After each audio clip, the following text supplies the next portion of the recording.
자, 오늘 이 새벽에 하나님께서 우리에게 주시는 하나님 말씀은 열왕기하 14장 1절에서 16절까지 말씀입니다. 저와 여러분이 한 절씩 교독합니다.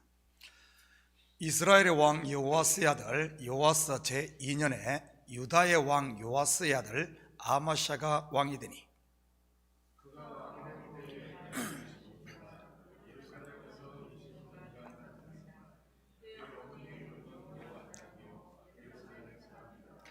아마샤가 여호와 보시기에 정직히 행하였으나 그의 조상 다윗과는 같지 아니하였으며 그의 아버지 요아스가 행한 대로 다 행하였으도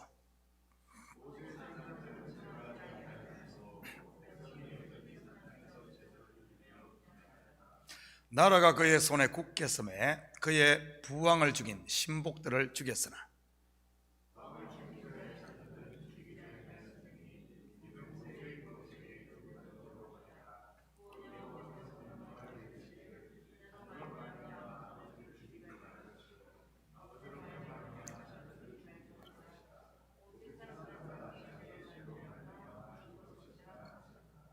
아마샤가 소금 골짜기에서 에돔 사람 10,000명을 죽이고 또 전쟁을 하여 셀라를 취하고 이름을 욕들이라 하였더니 오늘까지 그러하니라.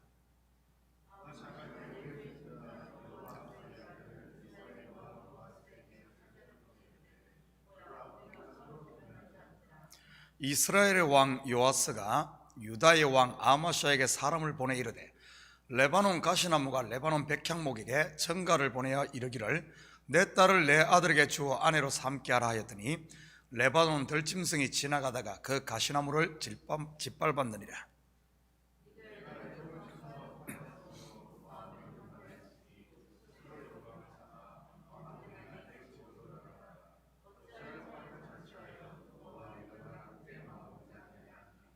아마샤가 듣지 아니하므로 이스라엘의 왕 요아스가 올라와서 그와 유다의 왕 아마샤가 유다의 베스메스에서 대면하였더니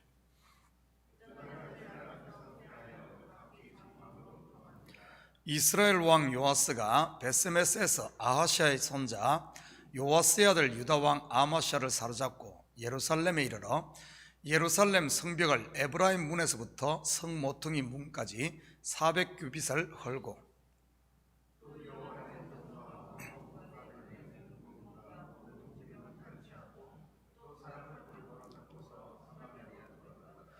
요아스의 남은 사적과 그의 업적과 또 유다의 왕 아마샤와 싸운 일은 이스라엘 왕 역대 지략에 기록되지 아니하였느냐.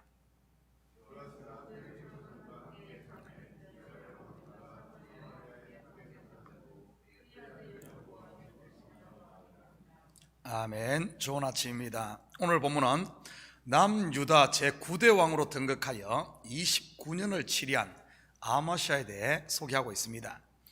그의 아버지 요아스의 선정을 보고 배웠기 때문에 재위기간 동안 선정을 베풀고 여호와 보시기에 정직히 행했지요. 물론 조상 다윗과는 같지 못했지만 말이지요. 그리고 그는 율법을 중요하게 생각하였지만 당시 우상 숭배의 온상이 되었던 이 산당은 그대로 두었습니다. 그의 가장 큰 취직은 에돔을 상대로 한 전쟁에서 대성을 거둔 일이지요. 그리고 아버지 요아스를 죽인 자들을 감정적으로 처벌하지 않고 율법에 의해 처벌을 하였습니다. 우리가 지금까지 공부했듯이 북이스라엘에는 정권이 바뀔 때마다 이전 왕가의 씨를 말려버렸습니다. 그에 비해 아마샤는 부왕을 죽인 신복들만 죽였지 그의 자녀들에게는 손을 대지 않았습니다. 이는 모세 율법에 아버지로 말미암아 자녀를 죽이지 못하게 했으니까요. 이 말은 남유다는 북이스라엘과 달리 그래도 율법이 지켜지고 있었음을 말해주는 것입니다. 이처럼 그의 통치 초기에는 여호와를 경외하였기에 나라가 안정을 찾고 복을 누립니다. 그러나 이 아마샤는 에돔과의 전쟁에서 대성을 거둡니다만 그 승리가 오히려 그를 교만하게 만드는 계기가 되지요. 에돔을 이긴 여세를 몰아 북이스라엘과 싸우고자 했으니 말입니다. 8절 같이 봅니다. 아마샤가 예후의 손자 여호아스의 아들 이스라엘의 왕 요아스에게 사자를 보내 이르되 오라 우리가 서로 대면하자 한지라. 당시 북이스라엘은 아람의 왕 하사엘과 그의 아들 베나다스 3세로 인해 국력이 아주 쇠약해져 있었습니다. 어제 새벽에 살펴보았듯이 이스라엘의 가장 번영기인 이 솔로몬 시대와 비교하면 국력이 100분의 1밖에 안 되었지요. 물론 솔로몬 시대는 남북이 나누어지기 이전이었기 때문이기도 하지만 사실 남유다는 두 지파에 불과하지 않았습니까? 이런 약해 있는 형제국 이스라엘을 얕보며 아마샤는 요아스에게 서로 대면하자고 합니다. 여기서 대면한다는 말은 정면으로 한번 겨루어 보자는 뜻으로 일종의 선전포고이지요. 결국 그의 승리가 그를 교만하게 만들고 맙니다.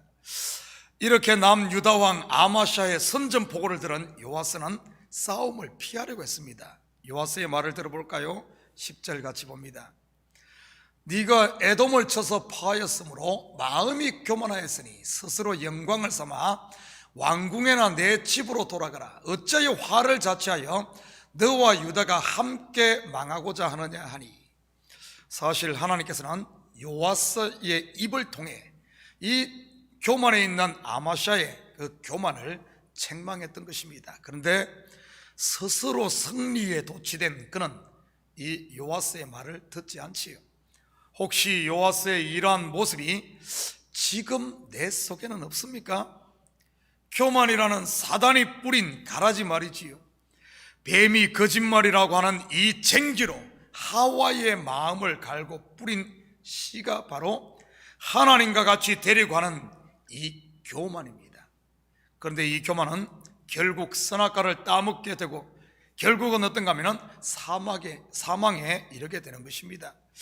그래서 잠언 기자는 교만에 대해 이렇게 말하고 있습니다. 잠언 16장 18절 19절입니다. 교만은 패망의 선봉이요 거만한 마음은 넘어짐의 앞잡이니라. 겸손한 자와 함께하여 마음을 낮추는 것이 교만한 자와 함께하여 탈취물을 나누는 것보다 나으리라. 죄악 가운데 태어난 인생에게는 누구나 자기가 머리가 되고자 하는 교만의 본성이 있습니다. 이 본성은 썬뿌리처럼 깊게 박혀서 잘 뽑히지가 않지요. 그러다 보니 마치 봄이 되면 쑥이 올라오듯 잘라도 계속 올라오는 것입니다. 이것 잠시만 방치하면 나도 모르게 우리의 마음밭이 쑥대밭 된다는 것 아십니까? 여러분도 가만히 여러분 주위를 한번 둘러보시기 바랍니다. 사방에 잘난 사람들 천재 아닌가요? 뭐가 그렇게 잘났는지 모르겠지만 말이지요. 뭐 성경 좀 읽었다고 잘났고, 뭐 요리 좀 잘한다고 잘났고, 돈 좀 있다고 잘났고, 좀 배웠다고 잘났고, 뭐 키가 크다고 잘났고, 말빨이 세다고 잘났고, 뭐 잘난 사람 천재 아닙니까? 이런 것들이 바벨탑이 아니고 무엇이겠습니까? 바로 자기 의로 쌓은 거짓 성전 말이지요. 하나님께서 이러한 바벨탑을 어떻게 하던가요? 반드시 무너뜨리지요. 그래야 성령이 거하는 거룩한 하나님의 성전이 세워질 수 있으니까요. 교만은 내가 아직 은혜 아래 있지 못하고 율법 아래 있다는 뜻입니다. 다시 말해 복음을 모른다는 말이지요. 교만이라는 썬뿌리를 제거하는 최선의 길은 그래서 복음을 듣는 것입니다. 바로 나를 위해 모든 것을 내어주신 예수 그리스도의 십자가와 하나님의 능력으로 그를 일으키신 부활의 진리 말이지요. 그리고 성령으로 우리 가운데 오셔서 나의 길을 친히 인도하고 계신 분이 성령 하나님임을 알 때 이 교만은 설 자리를 잃는 것입니다.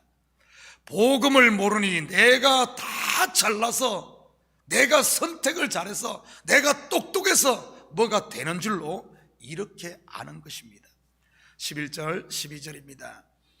아마샤가 듣지 아니하므로 이스라엘의 왕 요아스가 올라와서 그와 유다의 왕 아마샤가 유다의 베스메스에서 대면하였더니 유다가 이스라엘 앞에서 피하여 각기 장막으로 도망한지라. 결국 아마샤는 듣지 않고 이스라엘과 전쟁을 감행하게 되고 참패를 당하고 말지요. 그리고는 예루살렘까지 함락되어 이 예루살렘 성벽이 헐리고 성전과 왕궁 곳간에 이 보물들이 탈취를 당합니다. 심지어 많은 백성들이 볼모로 잡혀가지요. 혹시 내 속에 이런 아마시아의 교만은 없습니까? 에돔과의 전쟁에서 얻은 승리로 인해 생긴 교만 말이지요. 하나님의 백성에게 있어 전쟁은 누구에게 속한 것입니까? 사람의 손입니까? 아니면은 하나님입니까? 바로 하나님입니다. 욥의 고백을 보면 주신 이도 여호와시요 취하신 이도 여호와입니다. 전쟁에서 승리했어도 그 전쟁을 승리케 하신 하나님을 보지 못한다면 그것이야말로 불행의 시작인 것입니다. 그렇다면 지금 우리가 신앙생활에서 이긴 승리가 무엇입니까? 이 새벽에 육신의 잠을 이기고 나온 것도 신앙의 승리요, 기도할 수 있는 것도 승리요, 내가 11조를 드리고 헌금을 드릴 수 있는 것도 승리한 거, 그리고 하나님을 아바 아버지라 부르는 것도 승리지요. 내 시간을 들여 봉사하는 것도 승리고 예배도 승리한 자만이 드릴 수 있는 것이 예배입니다. 알고 보면 성도의 모든 신앙생활, 모든 삶이 바로 이 하나님이 아들을 통해 이루신 승리의 결과물인 것이지요. 영의 눈이 열려 진리를 알고 보면 심지어 내가 지금 호흡하고 있는 것까지도 모두가 하나님께서 승리하고 우리에게 주신 승리임에도 그것이 내 의로 혹시 둔갑하고 있지는 않습니까? 나는 새벽을 깨우는 사람이야. 그래서 나는 잠을 이길 수 있는 사람이야. 그래서 새벽 기도를 드리지 못하는 사람은 패배자, 나는 승리자, 이 승리가 내가 이룬 것처럼 착각하고 있지는 않습니까? 그래서 나를 머리에다 올려놓고 이러고 있지는 않나요? 여러분, 이것이야말로 하나님의 승리를, 그리고 하나님의 영광을 도둑질하는 아마시아의 행동이 아니고 무엇이겠습니까? 사랑하는 성도 여러분, 이 새벽 기도 가운데 내 속에 이런 아마시아의 교만, 승리하고 얻은 그 승리가 하나님께서 주셨음에도 자기 것으로 취하고 착각하고 있는 이런 아마시아의 교만, 곧 가라지는 없는지 우리 자신을 살피시고, 우리 마음 가운데 이런 것들이 있다면 다시 한 번 더 십자가 앞에 엎드림으로 더 이상 우리 거룩한 성전된 하나님의 나라에 가라지가 자라지 못하도록 매일매일 이 새벽 가운데 나는 죽고 그리스도로 사는 이 사도 바울의 고백이 나의 고백이 되어 이제는 내가 사는 것이 아니라 내 속에서 그리스도께서 사시게 하심으로 그분이 왕됨, 그분이 머리 되게 하시고 이제는 그분과 더불어 왕노릇하는 이런 하나님 나라를 누리는 복된 하루 되시기를 주님의 이름으로 축복합니다. 같이 기도하십시다. 사랑의 아버지 하나님, 참으로 감사를 드립니다. 우리가 잠시만 방심하면 아버지 하나님, 사단은 또 가라지를 뿌리고 아버지 하나님, 그 가라지가 곡식인 양 착각하고 붙들고 살고 있는 것이 우리일 수 있습니다. 하나님, 항상 깨어 십자가 앞에 서게 하시고 매 순간순간 복음을 들음으로 이 모든 승리가, 모든 잘남이 나에게서 난 것이 아니라 바로 예수 그리스도로 말미암아 주어진 예수님의 승림을 알게 하시고 항상 낮은 대로 임함으로 아버지 하나님, 모래 위에 탑을 쌓은 집을 짓는 것이 아니라 반석 위에, 바로 그리스도 위에 세워짐으로 창습 가운데서도 무너지지 않고 우리를 통해서 아버지 하나님 온전히 주님의 영광만이 드러나는 참 제자의 삶, 그리스도의 삶이 될 수 있도록 우리 주님 도와주시옵소서. 이 새벽 기도할 때 우리의 귀를 열어주시고 눈을 열어주시고 우리의 마음을 활짝 열어 아버지 하나님, 성령이 우리 속에서 강구하는, 성령이 교회들에게 하는 소리를 듣게 하시고 아버지 하나님, 순종함으로 이 새벽도 복된 시간 될 수 있도록 우리 주님 축복하여 주시옵소서. 감사드리며 예수님의 이름으로 기도드립니다. 아멘.